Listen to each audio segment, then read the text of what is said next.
Hey, today we're in part 2 of our series that we started last week called Making Space. As we talk about, how do we wisely manage the financial resources that God has given us? How do we do that in a biblical way? How do we do that in a practical way that's wise and begins to make space in our lives? Last week, I told you some pretty sobering statistics. One of those is that over three-fourths of America lives paycheck to paycheck. That means that if we're just a normal sample of America, okay, you guys look like a bunch of normal Joes and Sues, all right? Pretty normal. That means over 7 out of 10 of you are living paycheck to paycheck. Money, all right, is a huge source of tension and stress in our lives. So that's why we're talking about it for a few weeks together. And so last week, if you missed, I would highly encourage you to go back online, check on our social media to get connected with that teaching, because each one of the teachings in this series is kind of building on top of each other. Now, you're in part 2 today. Okay, nothing you can do about that. But I'd love for you to go back and catch part 1 so that you can be caught up to speed with what we're learning together as we're growing and making space in our lives. Last week, we read this verse together that's kind of our theme verse for the whole series. It set the tempo for what God's doing in these weeks together. Proverbs 22, verse 7 is where we're going to read from first today. And here's what Proverbs 22:7 says. It says, "The rich rule over the poor, and the borrower is a slave to the lender." Maybe your version translated says servant. And we said that Hebrew word translated as servant there, it means a slave who is in bondage. So what this passage is saying is that, those who are in debt, those who are strapped by debt financially, are in bondage. They are a slave to that. Now, we also admitted last week that nobody goes around, you don't show up to work on Monday and be like, "Woo, I'm in bondage," all right? We are a slave to money. Okay, that'd be a little creepy. Don't do that. But what we do is we say so many things that really imply that truth. Think about it. We say things like, "We really like to do such and such, but we just don't have the money right now." All right? We'd love to go ahead and get married. We've been thinking about, we'd love to get married. We'd love to go ahead and maybe have kids. We'd love to adopt a kid. I'd love to quit this job so that I could do something that I feel more called to, but we just can't right now. Why? Because money's tight. In other words, I'm in bondage. I'm a slave. There's no space. There's no margin in my life. And so we begin to talk about what that looked like. And Jesus spoke this verse that we read last week. He says that you cannot serve two masters. Can't serve two masters. He said you cannot serve both God and money. And we said, isn't that interesting that out of all the things that Jesus could have put in that blank, you cannot serve both God and, that he chose money? Why? I think because Jesus is really smart. And Jesus was wise, and he knew that money would be the number one competitor for our hearts. And that's why Scripture has over 2,300 verses about money. More than any other topic, all right? God talked about money because he knew that we would be stubborn and we wouldn't get it right a lot of the time. And so last week we saw, that Jesus said you can't serve both God and money together. And so as Christians, we realize, we don't serve money, but we serve God. Remember that key phrase last week? We don't serve money, but we serve God. And as we serve God, money does what? Money will serve us if we're doing it right. And we landed on that principle last week together. Now, as we start today, I want to kind of set the tone for the conversation with an old financial rule, all right? An old, wise financial rule. Now, if you're in your 60s or 70s or above in the room, then welcome into the house, all right? But you're going to remember this. For some of you, maybe who are a little bit younger than that, you're going to go like, whoa, that rule is kind of crazy. I can't believe people actually did that, okay? So if you're taking notes, this is an old financial rule you definitely want to write down. The rule is this. If you didn't have the money to buy something you wanted, you weren't allowed to buy it. That's the rule. I know, crazy, is it not? All right. Some of you are like, are you serious? Really? That was the rule. If you didn't have enough money to buy what you wanted, you didn't buy it. That's how, and some of you are going, I still don't get it. Like, slow this down for me, okay? Here's how it goes, okay? If you don't have the money to buy something you wanted, you can't buy it, all right? That's as clear as I can get. Some of you are going, but can't you charge it, right? Can't you? We can do that, right? No, that was the old rule. And how quickly things begin to change. Before the Great Depression, catch this, before the Great Depression in America, only 2% of homes had a mortgage on them. 2%. 40 years later, just 4 decades later, only 2% of homes didn't have a mortgage on them. That quickly, things begin to change. And those of you that maybe you had a mom or dad that lived through the Great Depression, maybe it was grandma or grandpa, all right, and you had to live up under their roof, or they were kind of over you for a season of life, mom or dad, grandpa, like you remember how much of a penny pincher they were. Does anybody remember that? Like all you Great Depression people, okay, they're talking about it. Like they saved everything, did they not, all right? And when you got out from under, okay, grandmother or mom or dad, whoever that was in that era that lived through that, you were like, no more, baby, all right? No more folding the tinfoil to reuse it again. We're not washing Ziploc bags. That one's going in the garbage. It's nasty, right? We're not doing that anymore, baby. No.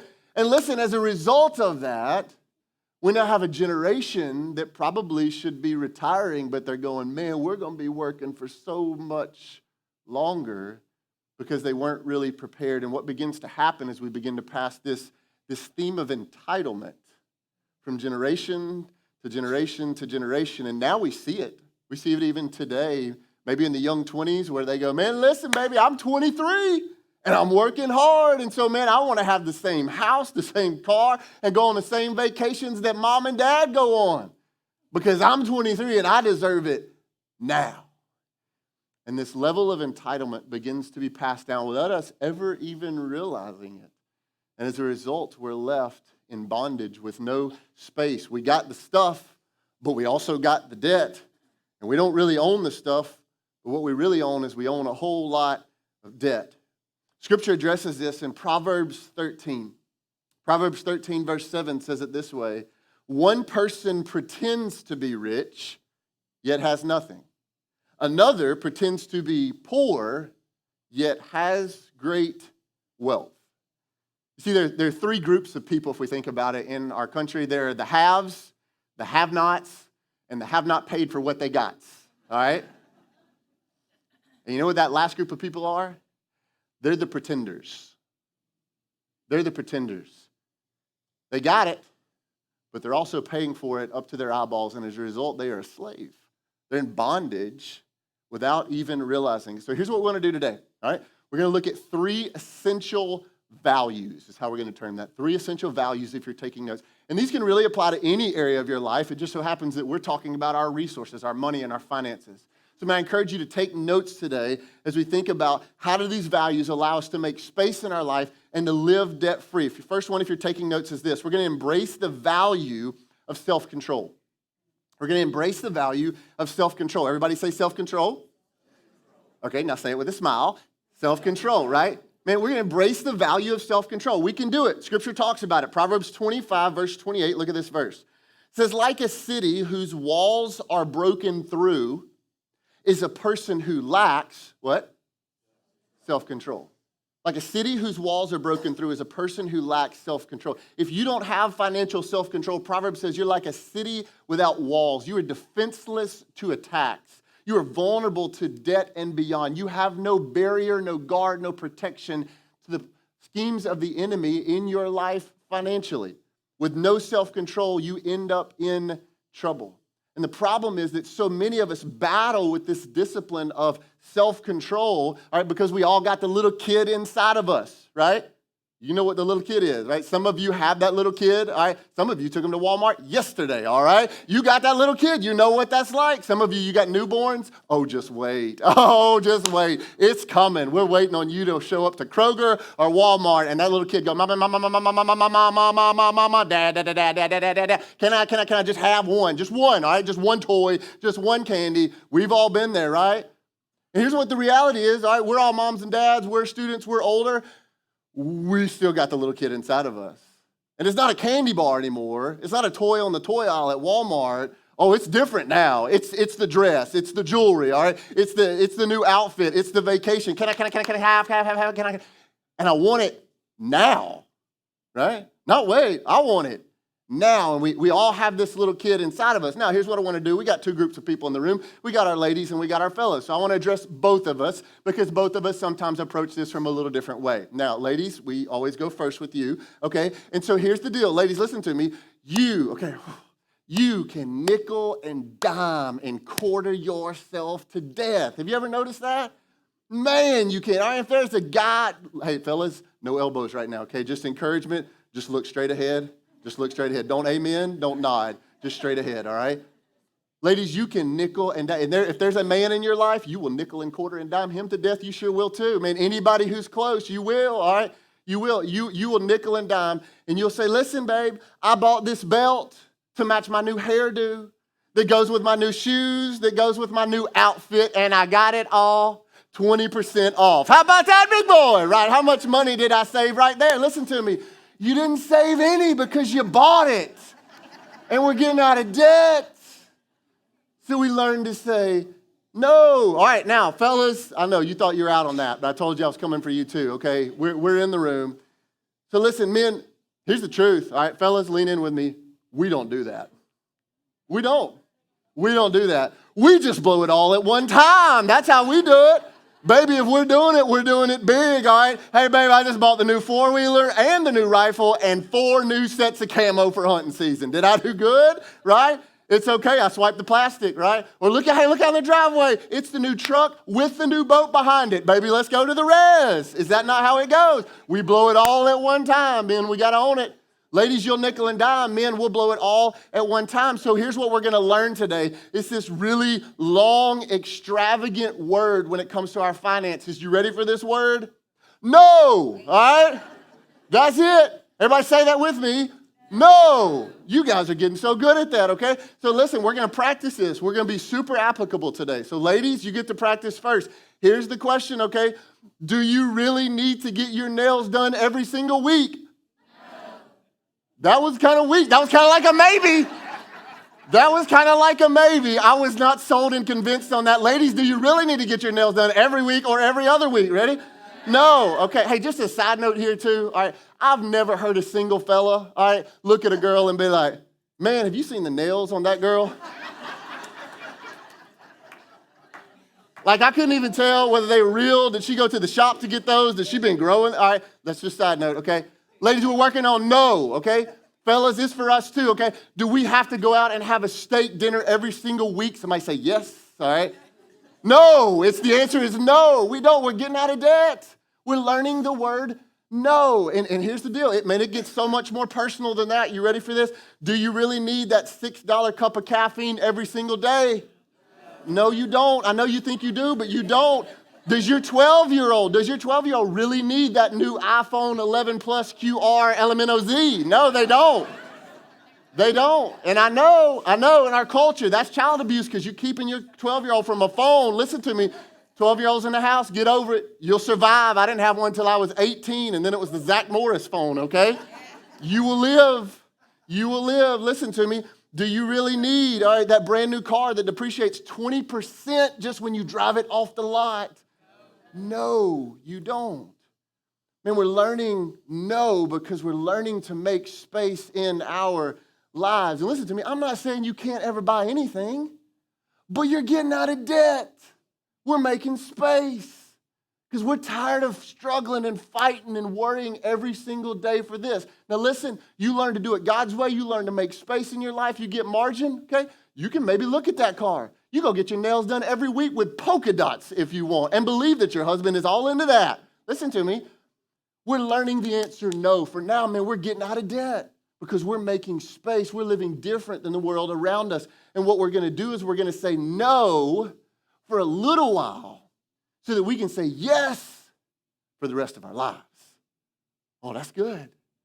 We're going to say no for a little while so that we can say yes for the rest of our lives, but that only happens when we embrace the value of self-control. Now, there's a second truth, a second value, and that is embracing the value of sacrifice. We're going to embrace the value of sacrifice. Man, if there's one common theme throughout Scriptures, you look at following Jesus and living a life that's crucified with Christ, it is a value of sacrifice. And Jesus, our champion today, he sets the tone for that. Hebrews chapter 12, verse 2 speaks directly to Jesus' attitude, his heart as he stepped into sacrifice. Look at this verse on the screen, Hebrews 12:2. Fixing our eyes on Jesus, the pioneer and the perfecter of our faith. For the joy set before him, he endured the cross, scorning its shame, and he sat down at the right hand of the throne of God. What was the joy that Hebrews talked about there? What is that joy? Well, I believe as we read that, the joy that Jesus has was the joy of, number one, pleasing God the Father, and number two, opening up access for you and me to know God the Father because of what he would do. And it says, for the joy set before him, he did what? He endured the cross. He endured great sacrifice, the greatest sacrifice. All right? I love this definition of sacrifice. You'll see it on the screen. Sacrifice is giving up something you love for something you love even more. Sacrifice is giving up something that you love for something that you love even more. You might love vegging out and watching satellite cable television, but you also love even more the thought of not having an indebted Christmas and still paying for this Christmas next May. And so you give up something that you love and you cut the cord so that we don't have to be in debt after Christmas. You see, you might love the thought of getting a bigger house. Oh, man, we love a little bigger house. One more bedroom, that'd be great. But you love even more the thought of one of you staying home with the kids to make that investment in this season. Or maybe saving some money to send them to private school if that's what you feel like God's leading you to do. So you give up something that you love for something that you love even more. It's sacrifice. Maybe you're a college student. You love, all right, some alone time. All right, we all need that. But you also love the thought even more of leaving college debt-free with no student loans. So you learn to sleep on the couch or get a roommate or two or three, or you do whatever you got to do so that you don't carry student loans with you into your 20s and 30s and 40s. Maybe you love going to lunch every day, right? Man, lunch hour, we're going. Where we going today? And it's a $7 or $8 sandwich or hamburger or chicken or whatever you got. Throw in a $2 soda, man, just like that, $10 out the window. And you love it. But you love even more the thought of having that car paid off that's eating you alive. And so you learn to brown bag it for lunch so that you don't have the car note anymore.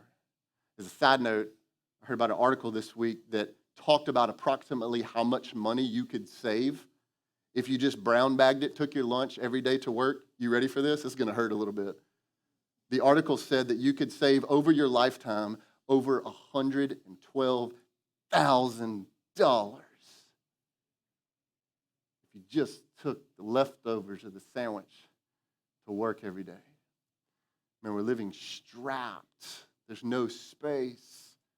We're living under the tension of money. But God gives us the value of sacrifice. The value of sacrifice. And the problem in our culture today is we're really just asking the wrong questions. When it comes time to purchase, to buy, because we're all buying something, we're asking the wrong questions. Our question now when we step up to the counter is, so how much do I need to put down and how much am I paying every month? Is that not what we ask? That's the wrong question. The right question is, how much does this really cost? Okay, write that down. How much does this really cost? In other words, like, how much is this going to cost me in the long run if I make these payments for the next 12 months, 24 months, or 10 years of my life? How much does this really cost? And again, we want to be super practical today, so I want to kind of make that make sense. I'm going to put some flesh on that. For those of you that are older, okay, you're not exempt from this truth. But for my younger generation in the room today, man, if you grasp this, oh my goodness, it could totally change the trajectory of your life, your marriage, your family going forward financially, all right, if you embrace these values. Now, if you missed last week, threw some statistics at you. I told you one earlier, 78% of households are living paycheck to paycheck. Here's the other statistic. Of those who are carrying credit card debt, and for so many people who are carrying credit cards, you know what comes with it? Debt. It just comes with it, all right? Listen, if you're carrying credit card debt, the average household in America is carrying $15,654 of credit card debt. Okay, that's just the average household. And you go, ooh, how in the world did they get $15,000 in credit card debt? They probably said, well, we got to take the kids to Disney while they're still young. Boom, 15 grand, just right there, okay? All right, maybe not the full 15, but probably pretty close, all right? Depends on how much you added onto your package. Or maybe more applicable, it was, listen, we got to have, all right, we got to have the home entertainment surround sound system. I know it's a one-bedroom apartment, but it's just go, oh, it's going to enhance Netflix so much if we can just get this. You follow me? Nickel and dime, $15,000. Now, what is the real cost of paying on that? What's the real cost? So let's assume that you pay the minimum payment of $235 a month. All right, that's it, right? They send you the statement in the mail. It's like, I thought I owed 15 grand. They only say $235. Woo, we can do this. We'll work it into the budget, $235. Look at what happens. $235 minimum payment on a credit card with 18% interest. How long do you think it's going to take you to pay that thing off? 2 years? 5? 8? Try 40 years. 40 years to pay that off. You want it to hurt even more? How much does that 15 grand going to cost you? We thought it was just 15. How much is it really going to build up to? Because it gains interest, right? 18% interest. Over those 40 years, you're going to pay back not 15 grand, you're going to pay back $112,386. All I'm saying is that was an expensive trip to Disney. I hope Mickey Mouse was really good. $112,000. And when you finance the car or you finance it on your credit card, guess what? That's what they're doing to you. You know how they're making money? Woo, there it is. And we're funding it. And we're living strapped because of it. Now, I want to go deeper with that and make it even more real. Let me give you 2 more quick things with this. If instead you didn't go to Disney and you managed to save, remember that $15,000 we're in debt? You managed just to save that. Now, maybe you can't do it in a year. Maybe it's 2 years or 5 years. You save that $15,000 and then you invest it, okay, over the course of these 40 years, because we're paying it for 40 years. We're going to invest it for 40 years. Some of you got that long of a runway. We're going to go with a higher return because we're going for a longer time, 11% return. $15,000, we just put it in the bank. We're not giving it to Disney. We're not giving it to the credit card company. What kind of return could you get? How about this, to the tune of $1,017,523 and a little bit of change? That's a game changer. That's a game changer. But we could go one step further. What if you took that same $15,000 and you invested it in the bank just like you did right there? We're going to get 11% return. We're going to put it in the bank for that same amount of time. And we're going to take, remember that $235 that we figured out that we could have in our budget, that we could do the minimum payment? We put the $15,000 in, and then we just put $235 every month. Rather than send it to American Express or Visa, we send it to the investment. You know what you're going to have at the end of that time? Try $2,658,273. You think you could go to Disney with that? See, it's right in front of us. For so many of us, we're living strapped. Maybe even right now, man, you feel the tension. You feel the pressure. Man, I want you to know today that there's a plan for freedom. We're headed there. There's a plan for walking in space in your life. But we have to embrace the value of self-control, and we embrace the value of sacrifice. It requires that. But here's the third value today, and that is embracing the value of planning. We embrace the value of planning, of looking ahead. Jesus said this in Luke chapter 14. He said this to his followers, Luke 14:28. Suppose one of you wants to build a tower. Won't you first sit down and estimate the cost to see if you have enough money to complete it? Jesus says if you're wise, or how about if you're just logical, you're going to think about it before you do it. To go, do I have enough to cover what I think I need or what I want? Proverbs highlights it even more. It says this: the plans of the diligent lead to profit, as surely as haste or irresponsibility leads to poverty. Here's the deal. You can wander into debt, and a lot of us have, but you can't wander out. It requires a plan. It requires being self-controlled. It requires sacrifice. Man, I wish that I had more time today, because I got you right here, man, to begin to build out what it looks like to have a budget and try to live by a budget. For some of you, maybe that would be a new practice. For some of you, it's just something you just got to figure out and do. But unfortunately, we're limited on our time together today. And so that's why what I'm encouraging all of you to do is to take the next step. This series is all about not giving you little 30-minute messages, but it's about literally helping you walk this out in your life. so that what we're talking about today is not a wow moment, but it's a reality in your life.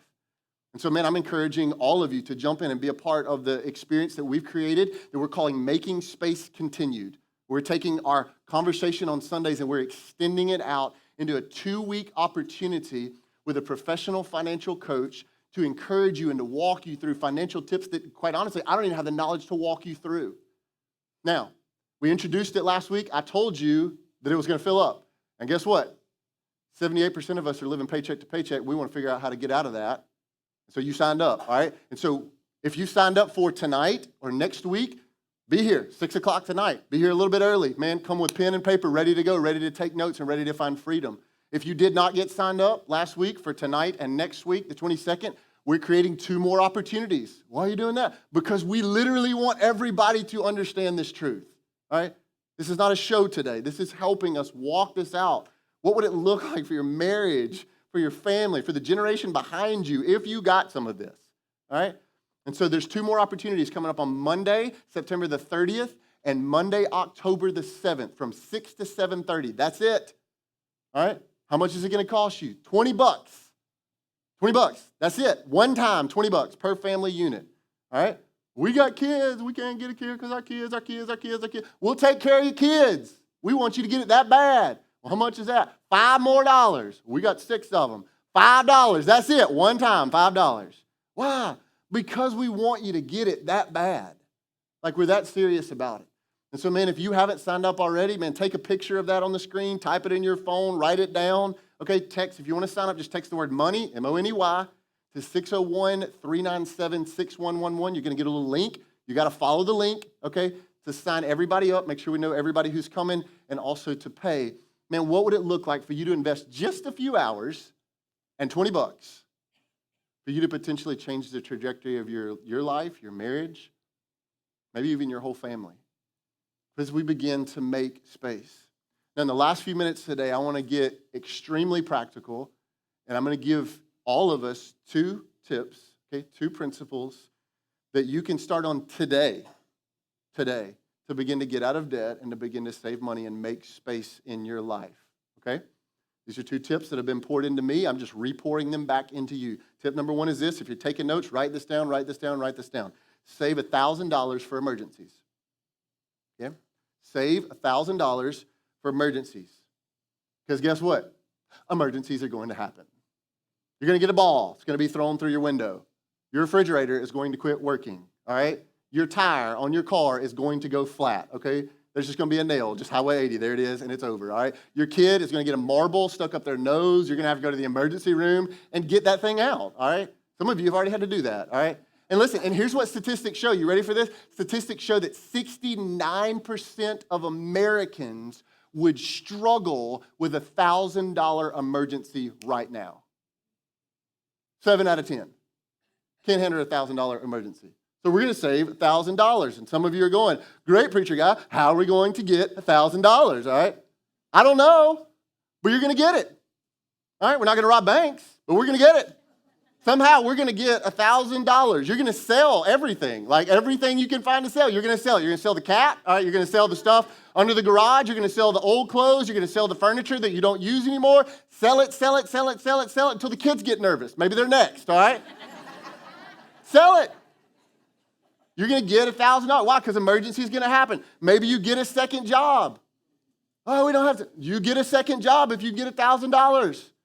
Maybe you clip coupons and you take them everywhere you go. Notice I did not say Groupons. I said coupons, all right? Some of you show up and you're like, I got this deal, 50% off on Groupon. You didn't save money, you spent it, okay? No, we're learning no. We're saving $1,000. Why? Because the emergency is going to happen, all right? It hits all of us. Save $1,000 for emergency. Second truth is this. You're going to use a principle called debt snowball. Write that down. You're going to use a principle called debt snowball. I want to show you how it's done. Man, I'm getting as practical as possible today. All right, if you've ever heard financial teacher Dave Ramsey, all right, a man who loves Jesus and loves helping people with money, all right, he uses this tool called debt snowball. Why? Because it is literally the fastest and best way to get out of debt and to make space in your life, and so many of us don't have space. So we're going to learn to make space, all right? So what I'm about to teach you, one of the most important truths that you could ever learn for your finances in your life. You ready? All right, so here's what I got. I got an imaginary account today that you're going to see on the screen. All right, on the left column is all the people that we owe. Some of you are like, how did you get a copy of my checkbook? All right, I don't know, just a guess. Just a guess, all right? So all these people on the left are people that we owe. In the middle, all right, the second column is the total that we owe each of them, all right? And on the third column is the minimum payment that we're making, okay? We owe $450 to Lowe's because we had to have those power tools, right? We had to have them now. And so we swiped the card and we owe them $450. At Target, we owe them a little bit more because the cute top went with the cute shoes and we had to have the pickles and the Oreos and all that else that we were craving. Mom and Dad, we owe them. Why? Because the AC went out. All right, and it's stinking Mississippi, okay? It's like 187 million degrees. We got to have the AC fixed. Mom and Dad pitched us a loan, $1,600, all right? And then you see the rest of the people that we're paying. So watch how this works. You ready? We owe Lowe's $450, and we're making a $50 minimum payment. Now, here's where this starts. You're going to find $200 a month in your income that you can begin to put towards this debt snowball. $200 a month. Again, you're going, that sounds great, preacher. Where are we going to get $200 a month? Listen, you're going to get creative. I don't know where you're getting it. I don't know your money. But you're going to get $200 a month. If you have to take out a second job delivering pizzas, you want cheese and pepperoni. All right?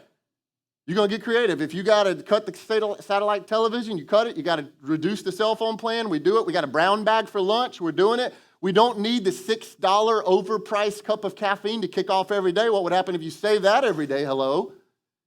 We're going to find $200 somehow, some way. Then listen to me. What you're going to do with the $200 could literally change the trajectory of your life. Okay? We're going to take that $200 and watch this.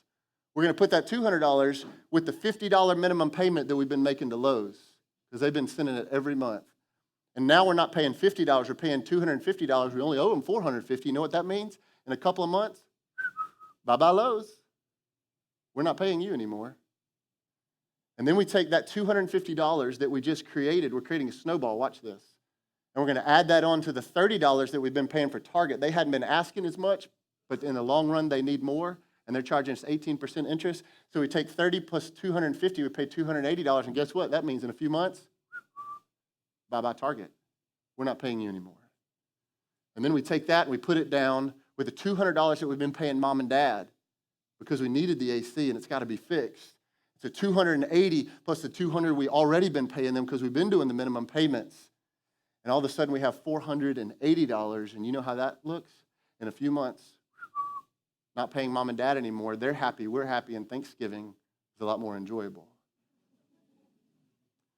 And this snowball begins to build. And we begin to start with the smallest debt and we work our way all the way up to the biggest debt. And we pay it off and pay it off and pay it off until guess what? We don't owe anybody anymore. And we pay off everything except for the house. We begin to make space. We begin to find freedom in our life. Now, some of you go, what does that mean in the long run? How does that benefit me in the long term? I want to show you something that's going to blow your mind. You ready? If you continue to pay off the minimum payments just like that, all right? If you continue to make the minimum payments, you know how long it's going to take you to pay off your debt? 120 months. Or can we say 10 years of your life indebted? Waking up going, I hope that we can make the note this month. All right? That's assuming you don't take on any more debt. Because life happens. What if you use the debt snowball? What if you walk that through and like you got serious, you found the 200, you added it, you begin to eliminate, okay? You know how long it's going to take you? Not 120 months, not 10 years. Try 21 months. 99 months less of paying debt. Woo! Freedom! And it can happen. Now, buckle your seatbelt because it gets even bigger. You ready? If you take $1,110 a month. Now, where do we get $1,110? Well, we paid off all the debts and we figured out that we could live, all right, making those minimum payments, paying it off with Snowball. We got $1,110. That's what you just paid off. And rather than figuring out where to spend that $1,110 on a new truck, what if you did this? What if you took that $1,110 a month in debt payments that you no longer have, you invested it, at 8%, okay, for those 99 months. Remember, we had another 99 months of debt payment. We were like, not doing that anymore. You took that money, $1,110 a month, vested at 8% at the same 99 months. At the end of that period, you know how much money you're going to have? Try $153,992. Know what that'll buy you? That'll buy you a new house. Pretty decent one. Paid for, in full, in cash. No more debt, including the house. In the matter of a few years. Why? It's because you got serious. Because you chose not to live normal like the rest of the world. And you begin to make space in your life. You can do it. You can do it if you'll use the debt snowball and if you'll trust God and walk with Him. Scripture says, let no debt remain outstanding except the continuing debt to love one another. Why? Because we don't serve money. We serve God. But when we serve God, man, money will start serving us. And what if you begin to live now like no one else so that later you could live like no one else? Man, I pray that this fires you up today. Maybe it challenges you. Maybe it steps on your toes. It's difficult to grasp and go, man, I've made so many mistakes. But man, I pray that this fires you up because you begin to think about making space in your life. See, as you're faithful to God, you can do this, but you got to be willing to get a little bit crazy. You got to be a little bit weird. May have to brown bag it for a little while. May not get the brand new car that you wanted. May not have to get the bigger house because you have to sacrifice for something that you love even more rather than taking that thing that you love. But you can do it. If you would walk it out with self-control and with sacrifice, and if you'll make a plan and stick to the plan. Now hear me. Here's what's the difficult part in preaching and speaking this truth to you. And there's a lot of you in the room and you're locked in. Those of you joining us online, you're locked in. But here's what I can see. And some of you are going, I hear you, brother man, but no, not for us. It's just too hard. And you're writing it off. And you're going, not at my house. I don't think we could make that work. We couldn't find this. We couldn't find that. We couldn't make it work. And listen to me. And it breaks my heart because you're surrendering to go, we're just going to keep living in captivity. We're just going to keep being in bondage. I know there's a plan for freedom, but not us. And some of you hear this message and you go, man, that's a whole lot of talk about money, man. Like, why are you talking about that in church? Why don't you preach? And then we'll talk about money later. Because I don't see how those two things cross. Man, you could not be any further from the truth. Because you see, how we manage the resources that God's entrusted to us is so much a reflection of the heart that's in us. We said it last week, that the way that you manage your resources, all right, is one of the greatest outward expressions and measurements of the condition of your heart. Either you trust God and you want to honor Him and you want to walk in freedom, or you don't. Man, I believe that you can do it. If you're faithful with a little, man, God can trust you with more. And I believe if you can learn to sacrifice and practice self-control and make a plan and stick to the plan, that it could totally begin to change the trajectory of your life, your marriage, your family, and maybe even the generations behind you. And what would it look like? Like, what could you do if you woke up every day and there was not the car payment bill in the mail? There was not the student loan payment. There was not the payment to Lowe's and the payment to Visa. And maybe if you got real crazy, there wasn't even a house mortgage. What could you do with that? How would that change your family? How would you be able to live generously and honor God and His kingdom? I believe it can happen. So here's what I'm saying today. Don't give up hope. Man, get in the fight because it's going to be a fight. But I believe that God wants you to begin to learn to trust Him so that He can begin to make space in your life. Let's pray together.